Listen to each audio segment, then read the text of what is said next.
Christopher Estrella coming at you again for IDH3035, Myth and Ritual in Film, and our first vlog is going to be dealing with the movie Rogue One, uh, part of the Star Wars saga, and topic of discussion for today. Now, for all of you that don't know too much, which you've been living under a rock to not have heard about this movie, Rogue One takes place before the original trilogy of Star Wars, as I'm going to post a picture at the end so you can see that timeline if you want. It takes place at a time before the Death Star is actually built. It's being built. It's the whole trajectory of the movie.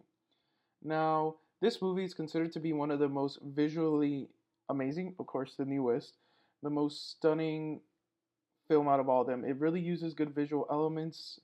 It really does great CGI to animate the fight scenes, the mountains, space. It really gives it a great vibe. Now, this movie was directed by Gareth Edwards. He was a director for Godzilla also. Now, Gareth Edwards is different than the directors of the other movies, George Lucas. Now, he takes this in a different direction. And I have a quote that I actually put in my timeline for this video. And it really spoke to me because it really speaks a lot about the plot of this movie. It says, "A New Hope is the story of a boy who grows up in a tranquil home and dreams of joining a war. What if we have the story of a girl who grows up in a war and dreams of returning to a tranquil home?" Which brings us to the main protagonist of the movie. Her name is Jyn Erso. Now, Jyn is different because for now we have a female that's portraying the hero. And usually in Star Wars movies, we don't have that. You can argue that Leia is the hero, but she's more of a damsel of distress than anything.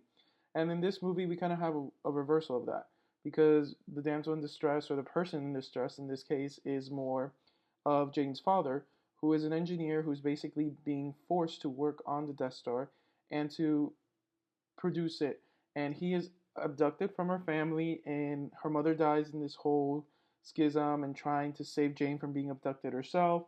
So basically, she follows a traditional tale of the hero growing up alone without her parents. Now, all this changes when Jyn's father sends a holographic signal that reaches all the way to her, basically saying that he's put one flaw in the Death Star that could just basically make it blow up, which leads into the main movie. But as we keep going, we're not going to talk about too much about the plot because you could Google the plot. So, Jyn and her father are more examples of the heroic self and the heroic self-sacrifice. Now, what does that mean? Well, at the end, these are people that don't continue on to other trilogies or don't continue on to other movies. They're just in this movie and they pass away and sacrifice themselves for a greater good. At the end, Jyn is able to get the schematics and get the plans of the Death Star at the cost of her own life and of all her comrades around her, but she lays the groundwork for the destruction of the Death Star and the betterment of society in general. Now, this is an action where you're prioritizing a bigger need, which is something that you don't really see on the hero's journey. Really, the hero prioritizes an end goal, goes towards the end goal, and makes it out, versus on a self-sacrificing hero, they give up their own wishes in the process for a greater good. It's a lot more selfless. Now, Rogue One is also a story that rebels from the traditional mythology of Star Wars. This is not one that you can kind of piece together in a universe of mythology. Like, it's more of action, more of piecing together the plot and filling up those holes that have been asked by hardcore Star Wars fans. I read online doing some research before doing this vlog, and I found out a lot of people commented that it was a great movie, but it was more for the die-hard Star Wars fan, the one that needed the questions asked, not so much more for the newbies. Now, in also doing this research, I remembered some of the people we've studied before, some of the people I've heard about in my other classes, and I came across Joseph Campbell. Now, he approaches mythology as like a monotype, I guess, mythology. It's like mythology follows a pattern, and in general part, Star Wars has followed one pattern. It's followed one myth, it has branched out, but it mostly follows one thing. You have a mythological universe, you have a hero, you have an end goal, and basically characters working towards that. Rogue One is different. It's action, It has characters coming together for an end goal, but dying in the process. There's no really that much of a strong ritual scheme to it. It's more systematic, as I said. Now, for my movie experience, I went during winter break to see this movie.